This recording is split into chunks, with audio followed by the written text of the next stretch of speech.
Hello guys, welcome to my YouTube channel Cam Info. और आज हम बात करेंगे ऑर्गेनिक कंपाउंड्स के बारे में। जैसा कि हमने लास्ट वीडियो में छोड़ा था उसी को आगे कंटिन्यू करते हैं, ठीक है। और उसी को आगे आप बढ़ाते हुए थोड़े एग्जांपल्स हम समझेंगे कि ऑर्गेनिक कंपाउंड्स का फॉर्मेशन होता कैसे है। जैसे उस दिन हमने समझा था कि जो ऑर्गेनिक कंपाउंड्स होते हैं these are made up of two main groups। इसमें आपको दो मेन ग्रुप्स बताए थे। One is R, second is Z. One group is R and another is Z, where R represents for alkyl group. ये किसको show करता है? Alkyl group को। और Z represent for functional group. ये बताया था आपको, आप पिछले वीडियो में जाकर देख सकते हो, ठीक है। तो एक्चुअली क्या है कि कोई भी ऑर्गेनिक कंपाउंड हो वो दो ग्रुप से मिलकर बना होता है। One is alkyl group, second is functional group. Then उसमें ये भी मैंने आपको बताया था, रिकॉल कर रहे हैं पिछले वीडियो का एक्चुअली, और उसके बाद आगे कंटिन्यू करेंगे इसको।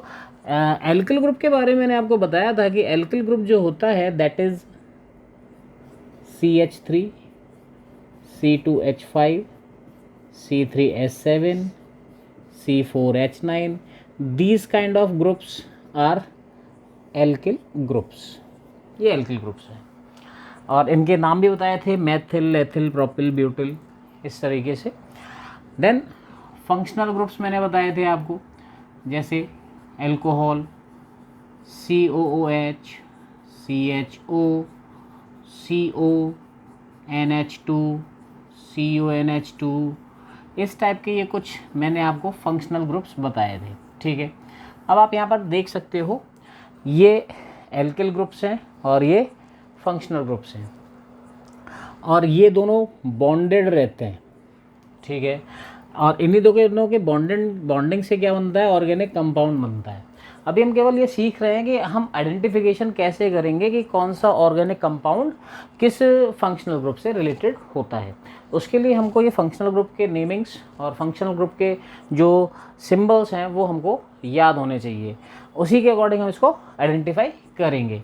और ये यहाँ पर इसकी वैलेंसी फ्री होती है कार्बन की, आपको पता है, क्योंकि कार्बन जो है बैकबोन है ऑर्गेनिक कंपाउंड्स का, और कार्बन की वैलेंसी 4 होती है। तो यहाँ पर एक वैलेंसी फ्री है जो हमको शो हो रही है। ये वैलेंसी किसके साथ बॉन्ड होगी? ये वैलेंसी बॉन्ड होगी फंक्शनल ग्रुप्स के साथ, और दोनों ज्वाइंट होकर के क्या बना देंगे? R bond Z। हम इसमें बहुत सारे एग्जाम्पल्स देख सकते हैं। फॉर एग्जाम्पल अगर हम यहाँ पर देखें, जैसे हम इसको इंक्लूड करें इसके साथ, तो CH3OH। हम यहाँ पर कोई भी ग्रुप, कोई भी एल्किल ग्रुप किसी भी फंक्शनल ग्रुप के साथ ऐड करके कोई भी कंपाउंड की सीरीज बना सकते हैं। तो ये मेनली ऑर्गेनिक कंपाउंड्स होते हैं। जैसे यहाँ पर हम C2H5OH भी लिख सकते हैं, हम यहाँ पर C3H7OH भी लिख सकते हैं। तो actually these all are compounds of same categories. यहाँ पर बात क्या है, अगर यहाँ पर हम देखें इसके जैसे और भी एग्जाम्पल्स हम बना सकते हैं। जैसे अगर हम इसको यहाँ पर इंक्लूड कर देते हैं COOH के साथ, तो CH3COOH, C2H5 COOH, C3H7 COOH, ठीक है। तो यहाँ पर अब ये कंपाउंड्स इंक्लूड हो गए। तो यहाँ पर देखें ये अलग सीरीज़ है, क्यों? क्योंकि यहाँ पर फंक्शनल ग्रुप क्या है? COOH। और COOH को क्या नेमिंग देते हैं हम? बताया था उस दिन, कार्बोक्सिलिक एसिड। पिछले वीडियो में बताया था आपको, कार्बोक्सिलिक एसिड्स कहते हैं इनको। और यहाँ पर OH ग्रुप ज्वाइन हो रखा है, इस OH ग्रुप को क्या कहते हैं? एल्कोहल्स। एक्चुअली क्या है? The compounds which contain OH group are known as alcohols. The compounds which contain COOH group are known as carboxylic acids. Okay, now we moving on. ये सारे जो कंपाउंड्स हैं ये सब के सीरीज़ के हैं, एल्कोहल सीरीज़ के, और ये किसके हैं? कार्बोक्सिलिक सीरीज़ के। अब इसी तरीके से अगर हम इनको किसी और ग्रुप के साथ ज्वाइन कर दें, for example CH3NH2, C2H5NH2, C3H7NH2, तो these are the compounds of functional group amine. Okay, तो यहाँ पर ये किसके एग्जांपल्स हैं? एमीन ग्रुप के एग्जांपल्स हैं। मीन्स क्या? ये अल्कोहल्स हैं, ये कार्बोक्सिलिक एसिड्स हैं, ये एमीन्स हैं। अब हमने यहाँ पर कई कंपाउंड्स देखे हैं, और जो कंपाउंड्स हमने देखे हैं तो उनमें हमको दिखाई दे रहा है कि ये जो ग्रुप्स हैं ये किस को रिप्रेजेंट कर रहे हैं? आर को। ये दिखाई दे रहा है हर सीरीज़ में क्या सेम होता है? आर सेम होगा। डिफरेंशिएट क्या करेगा? डिफरेंट क्या होगा? ये जो फंक्शनल ग्रुप है वो डिफरेंट होगा। बात समझ में आ रही है? These kinds of groups, these kinds of compounds are alcohols. कहीं पर भी ओ एस दिखता है वो क्या है? एल्कोहल है। इसको और एलेबरेट करते हैं और इसको एक्सप्लेन करते हैं और इसको एक्सपेंड करते हैं। तो यहाँ पर जैसे हम इसकी बात करते हैं CH3 CH2 CH2OH, ठीक है। अब यहाँ पर ये हमने फॉर्मूला लिखा है, ये किसका फॉर्मूला है? C3H7OH का। आप इसको ऐसे लिख लो या ऐसे लिख लो, वो चीज़ एक ही है, बात एक ही है। क्यों एक ही है? क्योंकि यहाँ पर जो OH ग्रुप है वो यहाँ भी शो हो रहा है, वो यहाँ भी शो हो रहा है, ठीक है। तो मेन हमारा आइडेंटिफिकेशन क्या है? हमारा आइडेंटिफिकेशन है कि ये एल्कोहल ग्रुप है या नहीं।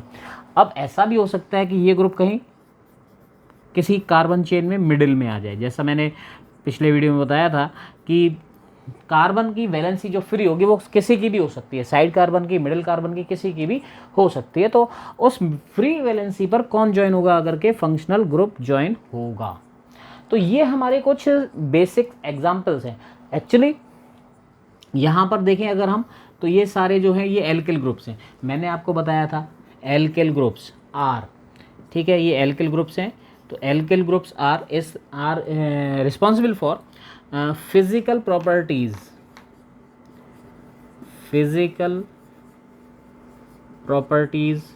Of compounds.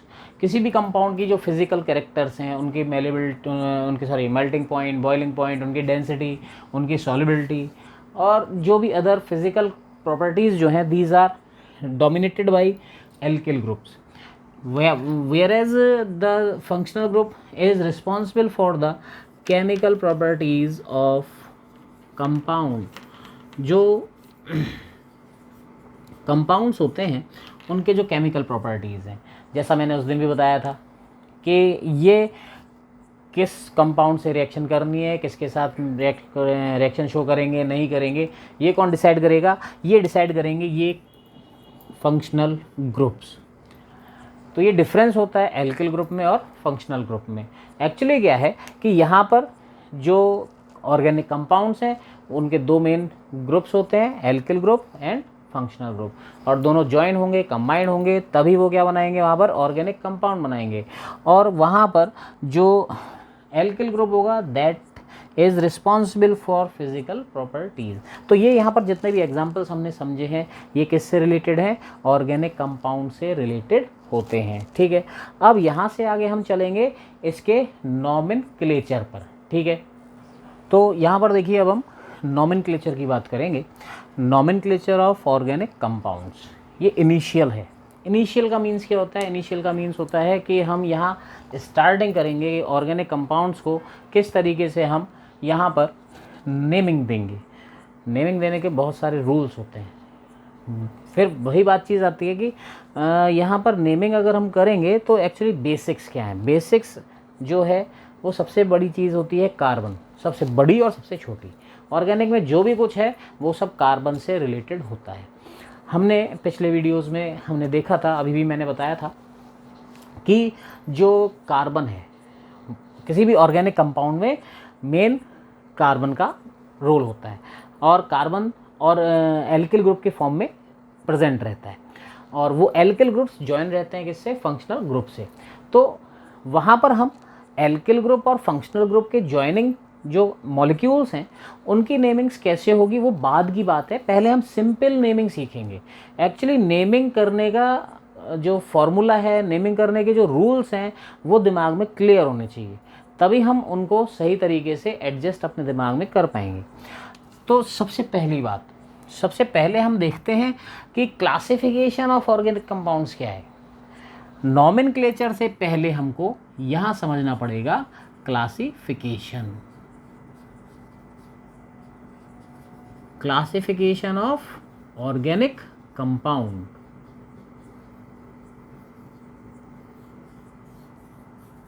क्योंकि क्लासिफिकेशन अगर हमको नहीं समझ में आएगा तो हम ये आइडेंटिफाई नहीं कर पाएंगे कि ये किस कैटेगरी का ऑर्गेनिक कंपाउंड है। आपको एक बात शायद पता हो या नहीं पता हो, आपने कहीं पढ़ी हो, आपको बताई गई हो या नहीं बताई गई हो, at present all over known organic compounds का नंबर कितना है? ये ऑलमोस्ट है 30 lakhs. Almost 30 lakhs organic compounds are known well today. आज तक जो है 30 लैक्स जो ऑर्गेनिक कंपाउंड्स हैं अच्छी तरीके से पता हैं। अब वो 30 लैख कंपाउंड्स जो हैं उनको नेमिंग कैसे करना है, किस कैटेगरी में रखना है, किस टाइप से उनको डिस्ट्रीब्यूट करना है, वो सब यहाँ पर ये बताता है, क्लासिफिकेशन ऑफ ऑर्गेनिक कंपाउंड्स। तो क्लासिफिकेशन में अगर हम समझेंगे तो जो ऑर्गेनिक कंपाउंड्स होते हैं, ऑर्गेनिक कंपाउंड्स जिनको हम किससे रिप्रेजेंट करते हैं? RZ से। अभी आपको बताया था these are mainly divided into 2 parts. Actually ये 2 पार्ट्स में डिवाइड रहता है। एक होते हैं ओपन चेन,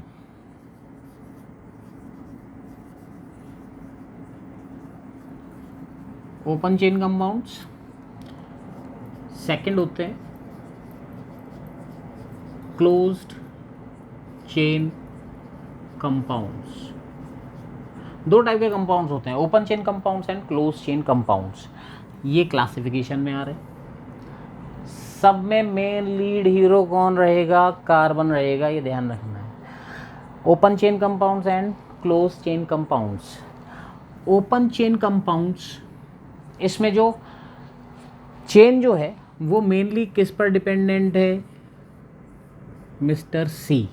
मिस्टर सी याद रखो, सी की प्रॉपर्टीज़ याद रखो, सब चीज़ें फिंगर टिप्स पे आ जाएंगी।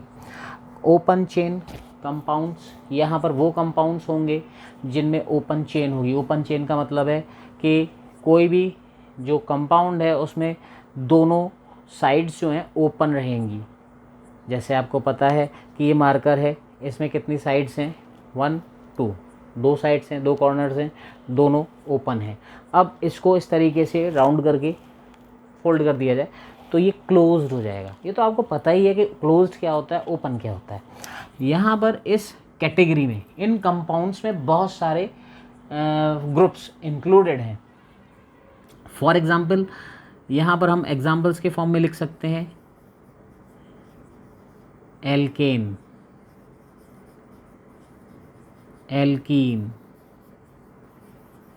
Alkyne, alcohols, aldehydes, ketones, amines. मतलब ये कुछ मेन एग्जांपल्स हैं, ग्रुप्स के एग्जांपल्स हैं, और ये मेनली इंक्लूडेड किस में रहते हैं? ओपन चेन कंपाउंड्स में रहते हैं। और इनको फार्मूला वाइज अगर हम देखें तो फार्मूला वाइज जो एग्जांपल्स हैं इनके, जैसे CH4, C2H6, C3H8, C2H4, C2H2, CH3OH, C4H9OH, इस टाइप के जो कंपाउंड्स हैं, CH3COOH, these all are included in open chain compounds। ये सब ओपन चेन में आते हैं। इनमें सिंपल सा फंडा है, जो भी ऐसा कंपाउंड जिसमें कार्बन कार्बन की ओपन चेन हो, these are included in open chain compounds। बचे कौन से? Close chain compounds. What are closed chain compounds? इसमें जो कार्बन कार्बन की क्लोज चेन होती है, ठीक है। Actually these compounds are divided mainly into 2 parts. कौन कौन से पार्ट्स में डिवाइड रहते हैं? तो यहाँ पर अगर हम बात करें तो मेनली जो है ये 2 टाइप्स में डिवाइड रहते हैं कि homocyclic and heterocyclic. Homocyclic and heterocyclic में ये डिवाइड रहते हैं। यहाँ पर अगर देखें हम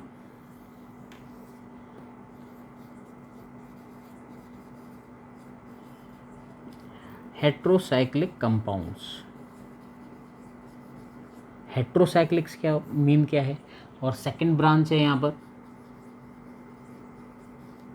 होमोसाइक्लिक कंपाउंड्स। दोनों में डिफरेंस सिंपल सा है, होमो हेट्रो। होमो मीन्स एक same kind atoms, hetero means different kind atoms. For example जैसे हम बात करते हैं C5H5N, ये आप देखोगे इसमें कार्बन है और हाइड्रोजन है और साथ में क्या है, N है। ये क्लोज चेन होती है, इसको पिरिडीन कहते हैं। ऐसे ही होता है फ्यूरेन, फ्यूरेन होता है एक, और इसी तरीके का होता है पिरिडीन, फ्यूरेन, थायोफीन। इस तरीके के बहुत से जो कंपाउंड्स हैं वो इसमें इंक्लूड रहते हैं। ठीक है, अब जैसे बात करें कि C4H4S ये एक कंपाउंड है, तो इसमें C4H और H के साथ क्या इंक्लूड है, S। यानी इसमें जो क्लोज चेन होगी, the compound in which close chain contain carbon atoms as well as other small atoms, जिसमें कार्बन एटम्स भी हों और उसके साथ साथ क्लोज चेन में अदर एटम्स भी इंक्लूड रहते हैं। These are known as heterolytic compounds. वो हेट्रोलिटिक कंपाउंड्स होते हैं, मतलब क्या है कि उसमें क्लोज चेन कार्बन की होगी। जैसे हम इसको बनाएं, इसको अगर बनाने की कोशिश करें इस कंपाउंड को, तो carbon carbon carbon carbon carbon carbon, हर कार्बन पर ऑल्टरनेट। अब कार्बन 5 ही है तो यहाँ पर एक प्लेस पर क्या आ जाएगा, नाइट्रोजन, और हर कार्बन पर क्या इंक्लूड हो जाएगा यहाँ पर, हाइड्रोजन। तो इस तरीके से अगर आप देखो तो यहाँ पर 5 कार्बन हो गए, 5 हाइड्रोजन हो गए और एक नाइट्रोजन हो गया, और सबकी वैलेंसीज सेटिस्फाइड है। हाइड्रोजन की वैलेंसी 1 होती है, कार्बन की 4 होती है, नाइट्रोजन की 3 होती है, तो ये सब सेटिस्फाइड भी हैं ये। और इसमें जो क्लोज चेन है, जो चेन की बोन है पूरी, वो कार्बन के साथ साथ उसमें क्या प्रेजेंट है, नाइट्रोजन भी प्रेजेंट है। ठीक है, तो यहाँ पर इसीलिए इनको क्या कहते हैं, हेट्रोसाइक्लिक कंपाउंड्स। इसमें क्लोज चेन होगी, और क्लोज चेन वो किसकी होगी, वो होगी इसमें कार्बन के साथ साथ नाइट्रोजन की। अब बात आती है किसकी, होमोसाइक्लिक। ये होमोसाइक्लिक हेट्रोसाइक्लिक के अपोजिट ही तो होंगे। इसमें जो क्लोज चेन होगी वो कार्बन के ओनली कार्बन एटम्स की होगी, यानी इसमें केवल बॉन्ड, जो क्लोज चेन होगी उसमें केवल कौन से होंगे, कार्बन एटम्स होंगे। और ये जो होमोसाइक्लिक कंपाउंड्स होते हैं, these are mainly divided into 2 parts. इनको भी 2 पार्ट्स में डिवाइड किया गया। भैया मेरा बोर्ड छोटा पड़ता है बार बार, इसको बार बार हम थोड़ा इसका सॉल्यूशन कर लेंगे कल तक। तो एक्चुअली क्या है कि यहाँ पर जो ये होमोसाइक्लिक कंपाउंड्स हैं ये 2 पार्ट्स में डिवाइड होते हैं। इनमें एक होता है एलिसाइक्लिक और सेकंड होता है एरोमेटिक। एलिसाइक्लिक और aromatic, alicyclic compounds then aromatic compounds. तो यहाँ पर अब एलिसाइक्लिक कंपाउंड्स और एरोमेटिक कंपाउंड्स ये किस में इंक्लूडेड है, होमोसाइक्लिक में। होमोसाइक्लिक का बताया गया, the compounds which have only single type of atoms, only carbon atoms in a cyclic mode, यानी कि जिनमें क्लोज चेन जो होगी वो उसमें केवल कौन से एटम्स होंगे, कार्बन एटम्स होंगे। Then these are known as homocyclic compounds and these are divided into mainly 2 parts, alicyclic compounds and aromatic compounds. Alicyclic compounds are compounds in which carbon atoms bonded with single bond, जिसमें carbon के बीच में जो है, carbon atoms के बीच में जो है वो ओनली सिंगल बॉन्ड्स होते हैं। These are known as alicyclic and the properties of these compounds, alicyclic compounds are related to open chain compounds. These compounds are also known as aliphatic compounds. ये आगे और हम डिस्क्लोज करेंगे, इसके बारे में थोड़ा और डिस्कशन करेंगे, अगले वीडियो में करेंगे। एलिफेटिक और एलिसाइक्लिक में प्रॉपर्टीज सेम कैसे हैं, ठीक है। अभी ये याद रखना है, ये क्लोज चेन में आते हैं और ये ओपन चेन में आते हैं, लेकिन इनकी जो प्रॉपर्टीज़ हैं वो जस्ट रिजेंबल करती हैं ओपन चेन कंपाउंड से। और ओपन चेन कंपाउंड्स को क्या कहते हैं, एलिफेटिक कंपाउंड। उन्हीं के बेसिस पर इनको क्या नाम दिया गया, एलिसाइक्लिक कंपाउंड्स, क्योंकि इसमें क्लोज चेन है और इसमें ओपन चेन है। सेकंड, अब एलिसाइक्लिक कंपाउंड्स में मेनली जैसे साइक्लोहेक्सेन, साइक्लोब्यूटेन, साइक्लोप्रोपेन, इस टाइप के कंपाउंड्स आते हैं। मतलब जैसे हम बात करें तो C3H6 ये है, तो इसका स्ट्रक्चर कुछ ऐसे होगा, ये 3 कार्बन ज्वाइन होंगे यहाँ पर इस तरीके से। हर कार्बन की कितनी वैलेंसी करनी है, 2 वैलेंसी करनी है। दोनों पर कितने, तीनों पर कितने हाइड्रोजन होंगे, 2 हाइड्रोजन होंगे। तो ये कंपाउंड किसको रिप्रेजेंट कर रहा है, ये कंपाउंड रिप्रेजेंट कर रहा है साइक्लोहेक्सेन को, सॉरी साइक्लोप्रोपेन को, ठीक है। ये 3 कार्बन की क्लोज चेन है, 3 कार्बन को प्रोप कहते हैं और तीनों कार्बन के बीच में सिंगल बॉन्ड है तो एन होगा। ये आगे बताएंगे नॉमेनक्लेचर में, इसके बाद नॉमेनक्लेचर ही आएगा अपने पास, ठीक है। तो पहले हम लोग ये समझ ले रहे हैं कि ऑर्गेनिक कंपाउंड्स को क्लासीफाई कैसे करना है हमको। अब बात बच गई केवल किसकी, एरोमेटिक कंपाउंड्स की। Mainly these compounds consist of close chain of carbon atoms having alternately single and double bonds. एक नॉर्मल इसका क्राइटेरिया जो है ऑर्गेनिक कंपाउंड्स को डिसाइड करने का, तो वो ये है कि ऑर्गेनिक कंपाउंड्स जो होंगे उसमें कार्बन एटम की जो क्लोज चेन होगी, उस क्लोज चेन में सिंगल बॉन्ड और डबल बॉन्ड अल्टरनेटली प्रेजेंट रहेंगे। और सबसे बेसिक एग्जांपल जो एरोमेटिक कंपाउंड का है that is benzene, formula C6H6, structure like that, ये स्ट्रक्चर बेंजीन की, ठीक है। इसमें हम देख पा रहे हैं जो भी कॉर्नर है, ये कॉर्नर, ये कॉर्नर, ये कॉर्नर, ये कॉर्नर, ये कॉर्नर, ये कॉर्नर, सब जगह क्या है, कार्बन। कितने कॉर्नर हो गए, 6 कॉर्नर। 6 कॉर्नर हो गए तो कितने कार्बन हो गए, 6 कार्बन हो गए। सभी पर क्या क्या इंक्लूड है, single hydrogen. All carbon consist of single hydrogen, that means C6H6। और ऑल्टरनेटली हमको दिख रहा है कि यहाँ पर ये डैश लाइन जो दिख रही है डबल बॉन्ड्स हैं और ये सिंगल लाइन जो दिख रही है ये सिंगल बॉन्ड्स हैं, ठीक है, और ऑल्टरनेटली। तो इस तरीके से ये हमारा यहाँ पर क्या होता है, ये हमारा इंक्लूड हो जाता है किसमें, क्लासिफिकेशन ऑफ ऑर्गेनिक कंपाउंड्स में। मतलब क्या है कि ऑर्गेनिक कंपाउंड्स जिनको RZ से हम शो करते हैं वो 2 मेन टाइप्स में डिवाइड रहते हैं, open chain compounds, close chain compounds. यानी जिसमें कार्बन कार्बन की ओपन चेन हो, जिसमें कार्बन कार्बन की क्लोज चेन हो। Open chain compounds aliphatic compounds होते हैं जिनमें बहुत सारे ग्रुप्स इंक्लूड हैं, और जो भी ओपन चेन कंपाउंड होगा वो इसी में एलिफेटिक कंपाउंड में ही इंक्लूड होगा, ठीक है। Close chain compounds are divided into mainly 2 parts, heterolytic compounds, homolytic compounds. Heterolytic means क्या होता है, the compounds which consist of carbon as well as other atoms, मतलब जिसमें कार्बन के साथ साथ कुछ अदर एटम्स भी इंक्लूड रहते हैं, that are known as heterocyclic compounds.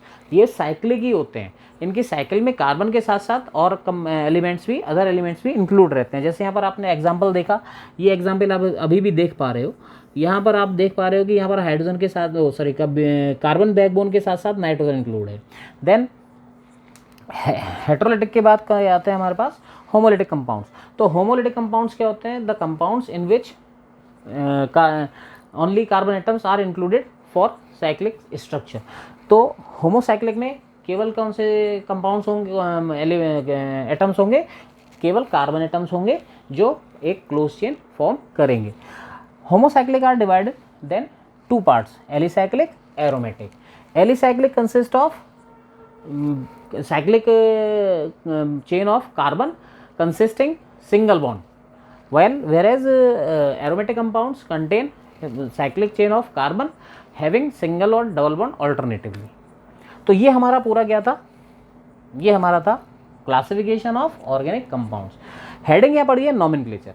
Nomenclature पर हम तभी ज्वाइन करेंगे जब हमको ये पूरा जो सिस्टम है वो पता होगा कि कंपाउंड्स को किस तरीके से हम क्लासीफाई करेंगे, कौन से ग्रुप में किस कंपाउंड को एडजस्ट करेंगे, ठीक है। यहाँ पर हम इस वीडियो को रोकते हैं, नेक्स्ट वीडियो में हम चलेंगे नॉमेनक्लेचर पर। तब तक आप ज्वाइन रहिए और कमेंट कीजिए इस वीडियो में कंटेंट में क्या अच्छा लगा, क्या दिक्कत आई, उसको आप कमेंट ज़रूर कीजिए, लाइक ज़रूर कीजिए, शेयर कीजिए, सब्सक्राइब कीजिए, ठीक है।